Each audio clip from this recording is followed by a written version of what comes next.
She went over on that ankle in the middle of the second set. I sat in my chair while the trainer worked on it, already doing the math on how I was going to run her corner to corner for the next hour. And then she walked back out and hit a first serve I never touched. Not a good serve, an unreturnable one. 2 hours and 38 minutes on that court, and the ankle was the moment I thought the match had finally opened up for me. Instead, it was the moment it closed. Every coach you ever have tells you the same thing when the person across the net is hurt. Make them move. Extend the points. Take the ball early. Hit behind them. Make them change direction twice in a row, because the third change of direction is where a bad ankle tells the truth. I have run that playbook 100 times. I ran it at 3-3 in that second set, and I ran it well. And what happened was that the points got shorter, not longer. They got shorter because she made them shorter. By the time I understood what she was doing, I had already lost the pattern I built the whole match plan on. She stopped playing rallies. That was the adjustment. And she made it inside of about 4 points, which is faster than most people on tour make an adjustment inside of 4 matches. Everything came back earlier. The return position moved up almost a full step. She started taking my second serve at the baseline instead of behind it and driving it flat and low. Suddenly, I was the one at full stretch on the first ball of the point, and she was standing more or less still in the middle of her court, hitting the next one into whichever corner I had just left. She wasn't running less because she couldn't. She was running less because she found a way not to have to. Left-handers are annoying. Everybody knows that. It's the first thing anyone says about her, and it's said in this casual way like it's a fun fact instead of a problem you have to solve at 7 in the evening in front of a full stadium. The ad-court serve is the one. She hits it out wide with that spin that keeps moving away from you after it bounces and drags a right-hander 2 steps off the court into a backhand you can only slice. The slice sits up, and she's already in the middle of the court waiting for it with a forehand. That is the whole pattern. It is not complicated. Knowing it and stopping it are 2 completely different jobs. And on the biggest points of that match, I knew exactly what was coming, and it didn't matter. Then I was down 5-4, and she was serving for the set. And I broke her. And I won the next 2 games, and I took that set 7-5. For about 90 seconds walking to my chair, I thought I had cracked something open. My team was up. The section of the crowd that was on my side was finally loud. I sat down with a towel over my head, and I did not feel the thing you are supposed to feel there. I felt like I'd just gotten a stay of execution. Because I had watched her miss 2 forehands in that game, which is what everyone in the building saw, and I had also watched her walk back to the baseline afterward with the same face she had at 3-0 in the first set. Those 2 pieces of information did not fit together in a way I liked. The noise at that place is not normal. I've played in loud stadiums. I've played the Open at night. This was not that. It's a Canadian tournament, and it was a Filipino crowd. Flags everywhere. 3 hours before the match, they were already outside. When she wins a point, the sound arrives all at once from every direction, and it does not come down for 8 or 9 seconds. You can't hear your own contact. You genuinely cannot hear the ball come off your own strings. And the strange part is they weren't rude. Nobody was cheering my double faults. It was just this enormous joy that had nothing to do with me, and I was inside of it.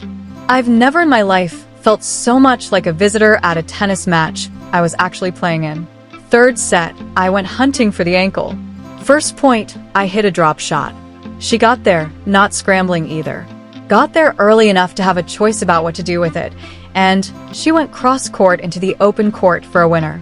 Second game, I hit 2 behind her in the same rally, and she changed direction both times. Somewhere around 2-2, I stopped looking for it. And that decision was the moment I lost, honestly. Because once you stop trying to expose a weakness, you have to go back to playing straight tennis against someone who is playing better tennis than you. And I had already spent an hour of legs on a theory. The tape was still on her ankle. It never came off. She never once looked down at it. Never tested it between points. Never did that little bounce that players do when they're checking whether something still hurts. I've been on the other side of it. I've had seasons where my own body made the decisions for me, where I went out to warm up already negotiating with something, and the whole match becomes a conversation between you and one joint while a tennis match happens somewhere in the background. Watching someone refuse to have that conversation at all is a strange thing to be standing across from. 2 nights before that, I was down 5-1 in the first set to the 6th seed. I came back and won that set in a tiebreak, and then I won the second set 6-1, and I walked off that court believing something about myself that I have not always believed. So, I did not go into the Eala match soft. I went in playing the best tennis I had played in a long time, off the back of a win that meant a lot to me personally. And I still could not find a way to make her uncomfortable for more than 1 game at a time. The difference between what I did against Noskova and what she did against me is a difference I've been chewing on. I came back because I got angry and I raised my level. That's a real thing and it works, but it's a spike. It's emotional. It burns hot and you can feel it happening in your own chest while it happens. What she does is not a spike. Her level at 5-4 down was the same as her level at 3-0 up. And her level 5 minutes after rolling an ankle was the same as her level 5 minutes before it. There is no visible mechanism. Nothing in her face tells you when she has decided to do something. The last point I went for it, forehand up the line, and I missed it wide by maybe a foot. I saw the mark, and the thing I remember is not the ball. It's that I looked up and she had both hands over her face before the crowd noise even got to us. She was that close to the edge of something the whole time. All that steadiness for 2.5 hours, and then it went out of her in 1 second at the net. We hugged. She said something to me and I did not catch a word of it because the building was too loud, and I said something back that she almost certainly did not hear either, and we both nodded like we'd had a conversation. Locker room after, I sat with my shoes still on for a long time. There's a particular quiet in there after a night match when everyone else is gone. Somebody's tape was on the floor by the bins. My phone was face down on the bench, and I did not turn it over for 20 minutes because I knew what would be on it. All the people who love me telling me I played great, which is true, and which does not help. I've lost worse matches than that one. I've lost matches where I played badly and deserved it, and those are easier because there's a repair job waiting for you the next morning. This one I don't have a repair job for. I played close to the ceiling of what I can currently do. The scoreline is going to say 6-3, 5-7, 6-4, and it is going to look like a close match that could have gone either way, and it is going to be filed away by everyone who wasn't there. That number lies. I served for nothing.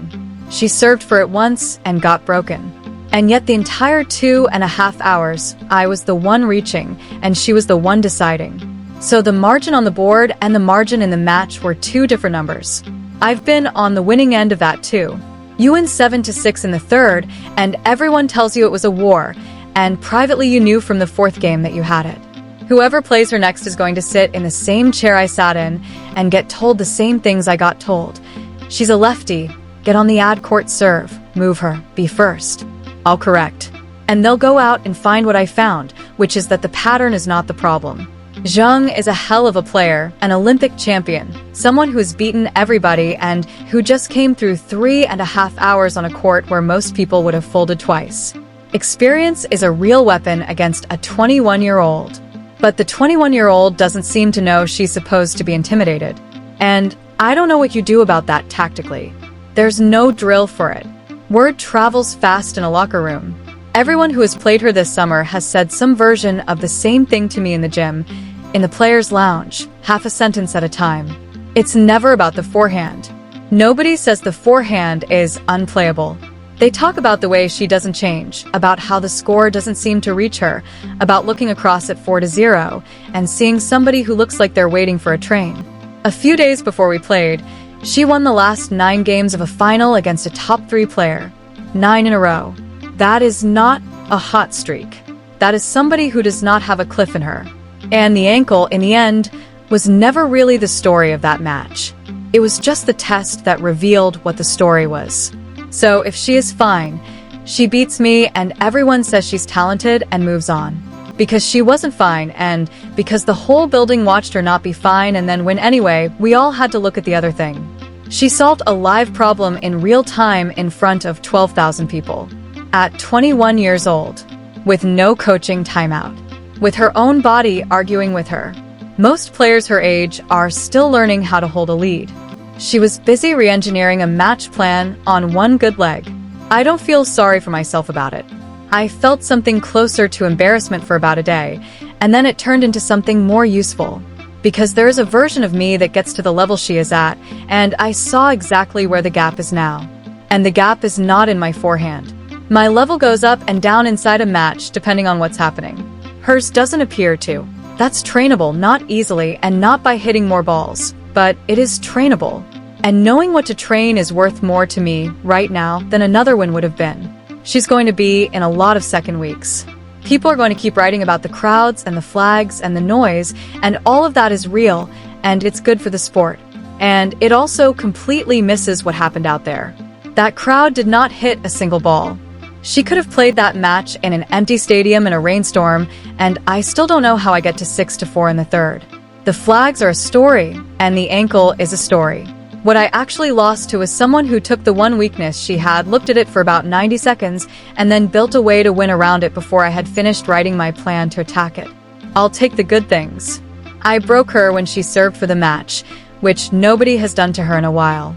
And I found something in the second set that worked for about 20 minutes, and 20 minutes is more than most people have gotten. I'll go back to Cincinnati, and I'll work. And the next time somebody in the locker room asks me what it's like out there, I'm not going to talk about the serve or the crowd or the left-handedness. I'm going to tell them she got hurt in front of me and it made her better. And then I'm going to let them figure out what to do with that. Because I still haven't.